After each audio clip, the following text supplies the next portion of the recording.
जब नदियां देवताओं की फुसफुसाहट को बहाती थीं और जंगल प्राचीन रहस्यों की रक्षा करते थे, तब एक ऐसी लड़की रहती थी जिसकी जिज्ञासा किसी भी अग्नि से अधिक उजली थी। यह कहानी है वैदेही की और देवी सरस्वती के विस्मृत वरदान की। एक ऐसी कथा जो हमारे मिथकों की परतों में छिपी है, जहां ज्ञान ही सबसे बड़ा बल है। अध्याय 1। कनकपुर का गांव। कनकपुर गोदावरी के किनारे बसा एक शांत और सुहावना गांव था। खेतों में सोना सा चमकता धान लहराता था और शाम को मंदिरों की घंटियां गूंजती थीं। पर कनकपुर की असली पहचान उसके खेत या मंदिर नहीं थे, बल्कि उसकी कहानियां थीं। हर रात बुजुर्ग लोग बरगद के पेड़ के नीचे इकट्ठा होकर देवों, असुरों, ऋषियों और राजाओं की दंतकथाएं सुनाते थे।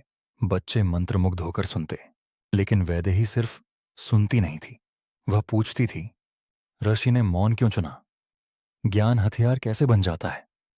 और अगर देवी सरस्वती ने ज्ञान दिया, तो खोया हुआ ज्ञान कहाँ जाता है? लोग उसकी जिज्ञासा पर मुस्कुराते, कभी कभी चिढ़ भी जाते, पर उसकी अम्मा जानती थीं कि यह लड़की अलग है।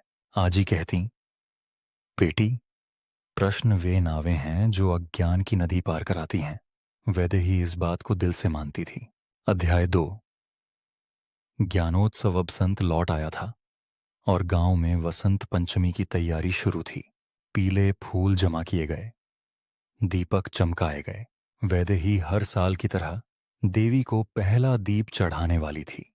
तभी गांव में एक और अजनबी साधु आया। लंबा, दुबला, गेरुए वस्त्रों में लिपटा, हाथ में एक लकड़ी का दंड। उस दंड पर उकेरे गए चिन्ह मंद प्रकाश में चमकते थे। साधु ज्यादा नहीं बोलता था, लेकिन जब उसने वैदेही को बरगद के नीचे पड़ते देखा, वह उसके पास आया। बालिका, उसने धीमे स्वर में पूछा, तू इतना जानना क्यों चाहती है? वैदेही ने पन्ने से नजर उठाई। क्योंकि ज्ञान अंतहीन है। मैं वहां तक जाना चाहती हूं जहां यह मुझे ले जाए। साधु मुस्कुराया। तो एक रहस्य सुन। वह झुकी। बहुत समय पहले, वह बोला, देवी सरस्वती ने एक दिव्य दीप बनाया था। उसमें शुद्ध ज्ञान की ज्योति थी, लेकिन जब दुनिया में लालच और भ्रम बढ़ा, दीप खो गया। कहते हैं यह उसी को मिलता है जिसकी जिज्ञासा पवित्र हो। क्या वह दीप आज भी है? वैदेही ने फुसफुसाया। साधु ने बस दंड से जमीन हल्के से ठोकी। उत्तर खोजने वालों को रास्ते स्वयं मिल जाते हैं। यह कहकर वह ऐसे गायब हुआ जैसे शाम की छाया निगल गई हो। उस रात वैदेही सो न सकी। अध्याय 3। वन का आह्वान। वसंत पंचमी की सुबह। गांव फूलों और संगीत से जगमगा रहा था, पर वैदेही का मन कहीं और था। आजी ने देखा। कहाँ चल दी बेटी? वैदेही कुछ पल चुप रही, फिर कहा, मैं देवी के खोए हुए दीप को ढूंढना चाहती हूँ। आजी ने उसके हाथ पर सफेद धागा सौधा बांधा, सुरक्षा के लिए। और याद रखना, ज्ञान विनम्रता से बड़ा होता है, अहंकार से नहीं। वैदेही ने सिर झुकाया और चल दी। वन में हवा ठंडी और शांत थी। पेड़ों की जड़ों में मानो किसी पुराने लिपि की आकृति दिखती थी। धीरे धीरे वह उस जगह पहुंची जहां उसे एक अजीब सी पुकार महसूस हुई। और फिर उसने देखा एक पतली पगडंडी, जिसे उसने कभी नहीं देखा था। काई से ढकी, लेकिन चमकती हुई। उसने कदम रखा और जंगल पूरी तरह शांत हो गया। अध्याय 4। प्रश्नों की नदी। पगडंडी उसे एक पारदर्शी नीली नदी के पास ले आई। नदी के जल पर पेड़ों की परछाई नहीं, बल्कि संस्कृत के शब्द तैर रहे थे। नदी से एक आवाज आई, दीप की खोज करने वाली, पहले बताओ, ज्ञान की इच्छा क्यों? वैदेही के रोंगटे खड़े हो गए। वह जानती थी कि दैवीय वस्तुओं की रक्षा करने वाले प्राणी ऐसे ही प्रश्न पूछते हैं। उसने गहरी सांस ली। मैं ज्ञान इसलिए नहीं चाहती कि दूसरों से ऊपर उठूं, उसने कहा, बल्कि इसलिए कि अपने अंदर के अज्ञान से ऊपर उठ सकूं। नदी चमकी। फिर दूसरा प्रश्न उभरा, ज्ञान एक ज्योति है, इसे जलाए क्या रखता है? वैदेही को अपनी आजी याद आई। जिज्ञासा, उसने उत्तर दिया, और यह स्वीकार करने की नम्रता कि हम सब कुछ नहीं जानते। नदी प्रसन्न हुई। कमल की पंखुड़ियों का पुल बना और उसने उसे पार कराया। अध्याय 5।